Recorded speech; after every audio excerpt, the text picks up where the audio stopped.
I asked Google a question this morning about how come it was considered to be a rule of law in response to how the cavalry was looked upon by society during the time that they was addressing various problems here in America.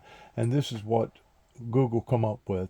The concern about the cavalry, horseback soldiers, being charged with pillaging the citizens during a special period in American history, likely streams from the Indian Wars and the tactics employed by some military units against Native American tribes.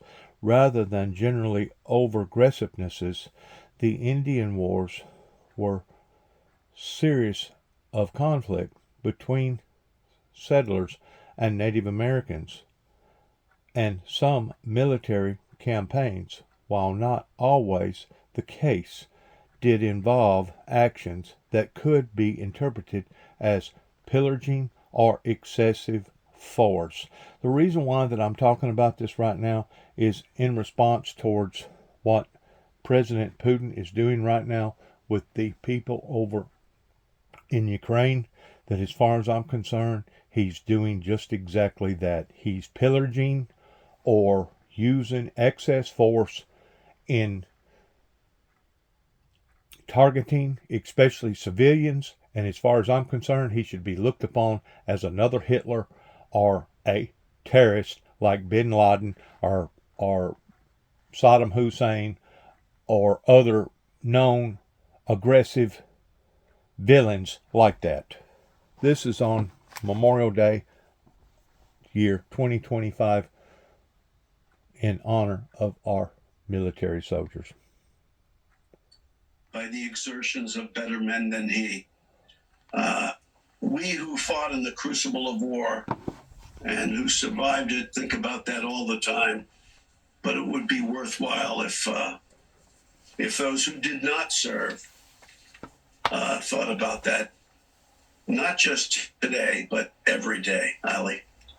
An absolutely important and worthwhile reminder there, Colonel Jack Jacobs, as we continue to look here at the Tomb of the Unknown at Arlington National Cemetery. Again, we expect to see President Trump potentially there laying a wreath and then, of course, giving remarks at that shot of the amphitheater that we continually show you. Both of these are live pictures. We are keeping a close eye on them. But Kelly, there were also those who might not have been glued to the television this weekend, where they would have missed a Trump sort of magnified speech at West Point to graduates. What happened there? There were a lot of mentions that I think might not fit the usual fare of a commencement speech to cadets there.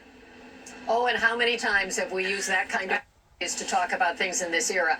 But typically the president and vice president rotate through commencement addresses for the military academies, and President Trump delivered the address to the West Point cadets this weekend, and in so many ways, he brings that campaign ethos into this role. And typically, presidents would not do that. You'd be in commander-in-chief mode. Wearing of the red MAGA hat, that's campaign gear. And typically, that would not be the case. You would be more focused on the office. But for President Trump, he's really merged those things. Campaign gear is all over the White House. And again, typically, that would be put aside for the time after a campaign. And there are some rules for federal employees on that, but they don't apply to the president himself. So he's able to do it, and he does it frequently. He also uses those addresses to kind of veer into the familiar of how he likes to speak in campaign style moments, where he talks about a wide variety of topics that may not have anything to do with the specific event. Of course, the commencement address is to give encouragement and support for a new class of officers going out to serve the country. There were some of those notes, but the president also talked about trophy wives and how that typically doesn't work out. Very dissonant from what you would expect to hear. Here's part of what the president had to say in talking about the job of the military. The job of the U.S. Armed Forces is not to host drag shows, to transform foreign cultures, but to spread democracy to everybody around the world at the point of a gun. The military's job is to dominate any foe and annihilate any threat to America anywhere, anytime, and any place. And so some of that, you get a sense of the culture wars coming into the speech, obviously talking about the role of the military as he sees it, and certainly talking about democracy is important with respect to the duty that these service members, in this case, the Army officers, will face. But it's also very political, and often as Commander-in-Chief, there are restrictions on politics for service members, and he sometimes blurs those lines. Yeah, certainly those lines blurred over the weekend. Colonel Jack Trump was talking there about the transformations and the shifts that he has made within this military. It's everything from restrictions on the Pentagon press corps to banning trans military members. What do you make of the transformations that this administration, from the president to the defense secretary, have made of this armed forces? Well, there's always good news and bad news with almost everything. There's no doubt about the fact that the focus of the military establishment should be on defending the republic. There are lots of arguments about how that should be done, but suffice it to say that troops being able to conduct and win wars is the most important thing that we do, and to deter any potential aggressor. To the extent that we spend the limited amount of training time on things that do not achieve those objectives, we're probably making a mistake. But you're also looking at somebody in me who believes that everybody who's lucky enough to live in a free country owes it something in the form of service. And that means everybody. We don't have the political will to ensure that that's the case. We decided about 50 years. That's school service. That's church service. That's legal service. I could go down a long list in what he just said pertaining to services and trying to better humanity versus destroying humanity. And whenever you have a group of people that have become so greedy and selfish that they themselves are falling into that same scenario, or they're not standing up against the people that are greedy and selfish, and they are bringing this type of pillaging to society. I'm going to use that word, pillaging. Then you no longer have a true, loyal republic.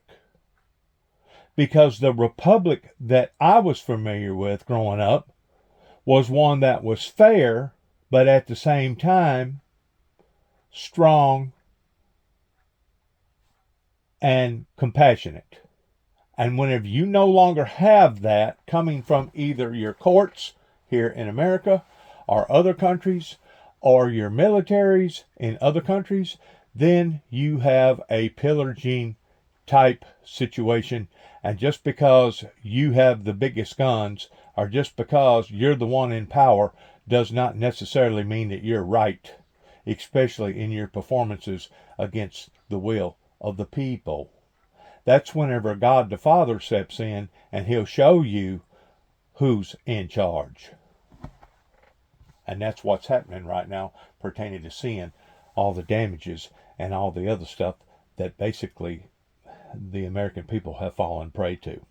Years or so ago that we were going to have an all-volunteer force, which in theory sounds like a great idea, but it excludes the large majority of people who ought to be serving. The fact is that most Americans do not know anybody in uniform, and that's a very dangerous situation because it results in a wide gap that opens up between those who are serving and those who are being served. But to the extent that we do have the volunteer force that we have, we need to focus our attention on the most important tasks, and that is to become and to continue to be a lethal force that both deters and defeats enemies. On unfortunately, as Kelly says, politics always drifts into almost everything that Donald Trump says and does, and we need to be able to parse all that to separate those things that do make a great deal of sense and that do contribute to the proper defense of the republic, and those things that are just politics and in many cases just rubbish. We need to be able to separate those two. If we do not, then we're making a big mistake. But I think most people are capable of doing that, Ollie. Yeah, keeping the focus on military readiness and then also supporting our men and women when they come home. Kelly O'Donnell and Colonel Jack Jacobs, stay close as we await the president's remarks. We'll come back to you when those happen. But I want to turn now to the latest on the war in Ukraine this morning. The Kremlin calling President Trump's reaction to the latest Russian strikes on Ukraine an emotional overload. The president had lashed out at his Russian counterpart, you'll remember, following a weekend Russian assault across Ukraine. It's the largest since the 3-year war began. On Truth Social, the president saying, quote, "I've always had a very good relationship with Vladimir Putin of Russia, but something has happened to him. He's gone absolutely crazy." And earlier, Trump said this to reporters. And I'm not happy with what Putin's doing. He's killing a lot of people, and I don't know what the hell happened to Putin. I've known him a long time, always gotten along with him, but he's sending rockets into cities and killing people, and I don't like it at all, okay? Russian officials going on to say Putin is grateful for President Trump's peacemaking efforts, but will continue to uphold Russia's security. That's how Putin has reached a level that I think of the point of no return, to the degree that he's actually provoking society now in sticking out his chest and daring people to do something in regards towards retaliation. The flag flies half-staff today in honor of our beloved troops who was willing to sacrifice so much for us to have a good, fair republic as far as our freedoms here in the United States. And as I said a while ago, whenever you are no longer abiding by those same rules and regulations, then the republic itself needs to be realigned or conformed in the way that it was meant to do originally back years ago, because that was the primary reason why the Confederate Army wanted to maintain a status of not being looked upon as being a bunch of pillagers, a bunch of people that was just out here deliberately wanting to bully society. Of course, we know that they was looked upon as being pillagers because of the way that they did do the Native American Indian. In honor of our troops, of all, the flag flies half-staff. God bless America, God bless our troops, and good luck to each and every one of us.